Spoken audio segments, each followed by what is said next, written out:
Hi guys, welcome to my little corner of the internet. Hey, so I just wanted to show you how I prepared most of the things during Eid, and the first thing is donuts. I call them cakey donuts because they taste like cake, but they are deep fried donuts. If you want to get a recipe for making a small batch, pause the video at the beginning. I have written the recipe, I mean the ingredients for a small batch. But the first thing that I do is usually put the flour, baking powder, and sugar together. And if you're going to use cardamom instead of vanilla, you should add your cardamom at this point. Or if you're going to use vanilla, you will add the vanilla while you're adding the wet ingredients. So I will mix the dry ingredients first together, and I usually don't try to I don't mix the wet ingredients on a different bowl. I just mix everything in one bowl just to make it less messy. So after I have mixed all the dry ingredients, the first thing I add is the butter. This is 2 kgs of flour, and for that I added 3/4 cups of butter. And so I just mix it into the flour, and yeah, after I've mixed it, then I put the wet ingredients. I just make a well in the middle, and then I add the eggs and the milk and the vanilla, and then I just knead the dough. Yeah.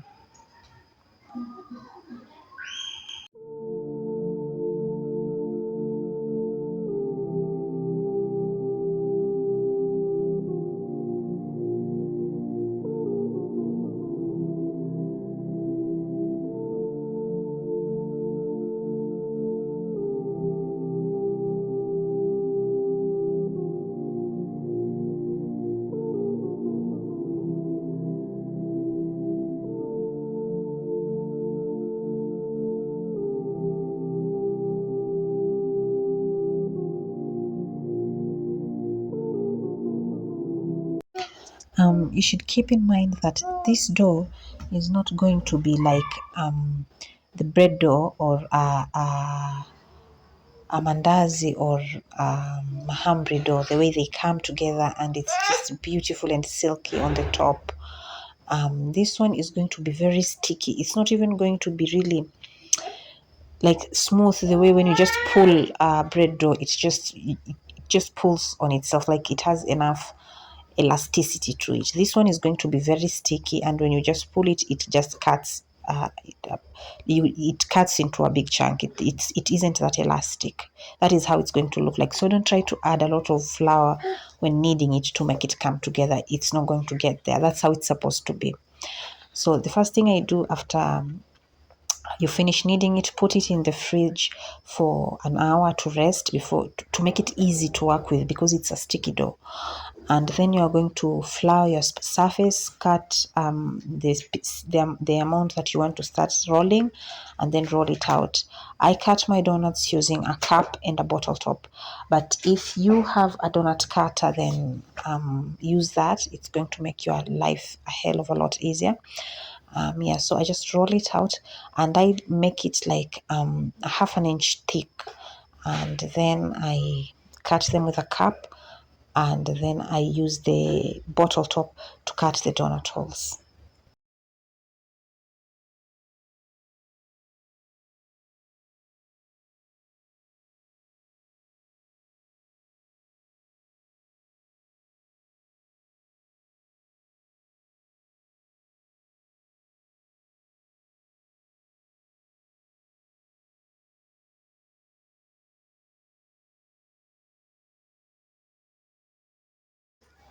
After cutting the donuts, you're going to be left with a lot of cut pieces, and what you do with that is you just mix it with the next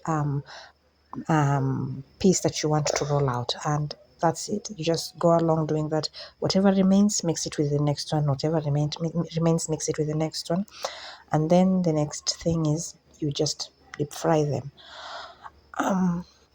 Make sure your oil is hot enough, because you don't want it to soak in a lot of oil. When the oil is not hot enough, it's going to soak in a lot of it. So just make sure your oil is hot enough, and then yeah, deep fry them. Make sure one side is golden brown, and then you turn and make sure the other side is golden brown.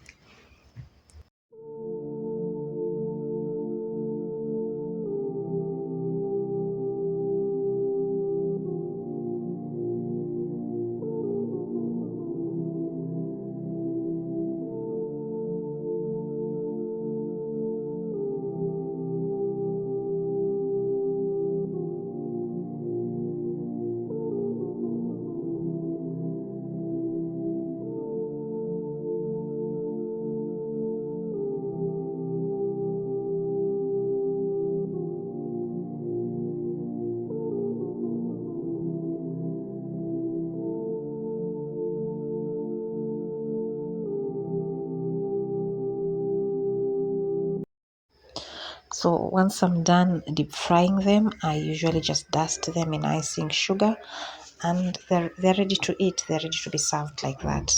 I really love them. They're quite delicious. You should try them, and they keep very well. Um, you just store them in an airtight container, and you can have them within a week. I've never tried to keep them longer than a week, so yeah, they're quite nice. Yeah, so the next thing I started making was the mahamri. In this one I used 6 cups of flour, sugar, cardamom seeds, and 3 teaspoons of yeast, and a teaspoon of salt, oil, and milk. You can also use coconut milk, or you can just use warm water. Whatever you use has to be warm, either coconut milk, or water. It just make sure it's warm. And yeah.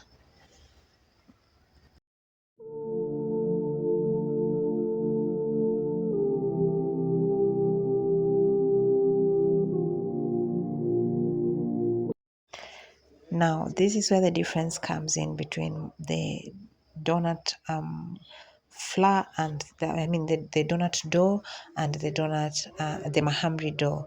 The mahamri dough, you have to really knead it and make sure it's smooth and it stops being sticky. That doesn't mean add more liquid. It just means make sure it's soft enough, it's smooth, and it's elastic. It just has to be shiny and smooth. That's the secret to mahamri. You just have to knead it until it stops sticking, and then I just apply oil on top because we are going to let it rise. So you just cover it, put it in a warm space, and let it rise. That one will depend on how warm your space is. There is no there is no amount of time I can tell you, like put it for an hour or maybe 2 hours. It just depends on how warm your space is. It will rise faster if your space is warm. Then after it has risen, this is hours later, I just make them into small balls, and then you roll your balls out and you cut them in fours.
The mandazis were soft and nice and delicious, and I really hope you try this recipe.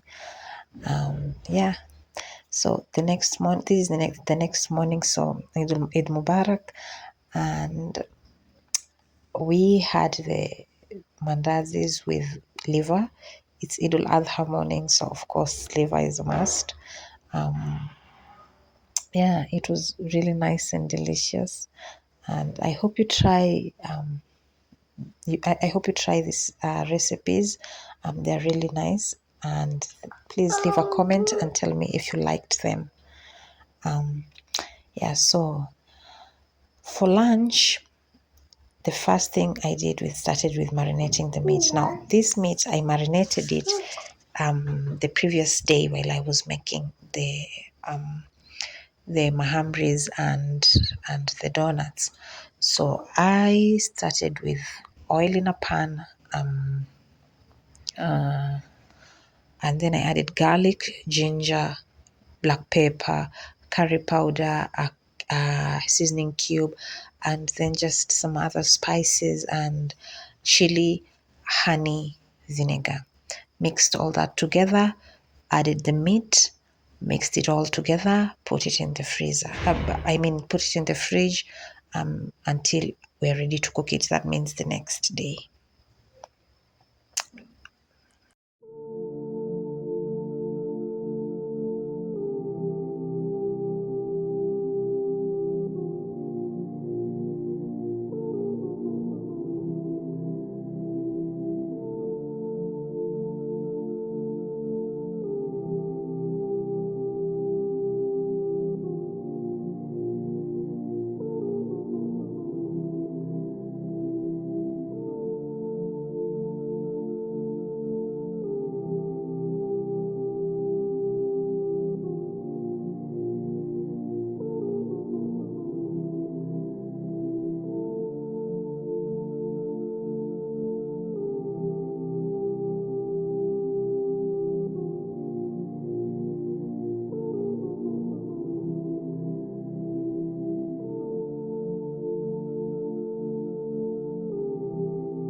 So please don't mind my foil with it being so wrinkly. My son was playing with it and I wasn't going to just throw it away just because he opened it up and unrolled it. Yeah. So I forgot I forgot to add honey, and I just opened up the foil and added the honey, and that's it. Put it in the fridge and yeah, let it do its thing. So the next day I forgot to record while I was setting up the jiko for cooking it. This is how I did it. I put a large sufuria on majiko with two stainless steel balls at the bottom, small balls, and then I added a smaller sufuria, the one that I was using to cook. I added it inside it, and then I had added large chunks of onions and capsicum in that meat and mixed it up before I started cooking it, and then covered it, and it all cooked together and married each other so well. It was just delicious. It smelled nice. Please try this recipe. And you can do this in the oven. I just had a lot going on. I just wanted this done outside while I was doing other things in the kitchen. Yeah. So we had our lunch. It was rice and with the meat. Of course, it was delicious. It smelled amazing. Please try it. Yeah, and some potato wedges. And the pan that I was using to marinate the meat is the same one that I used to cook the potato wedges. So all the flavors were the same. Now, this was the meal. It was wonderful. Please try that meat. I cannot stress enough how wonderful it was. Anyway, thanks for watching, and I hope to see you in the next one. And Eid Mubarak to all the Muslims. Bye.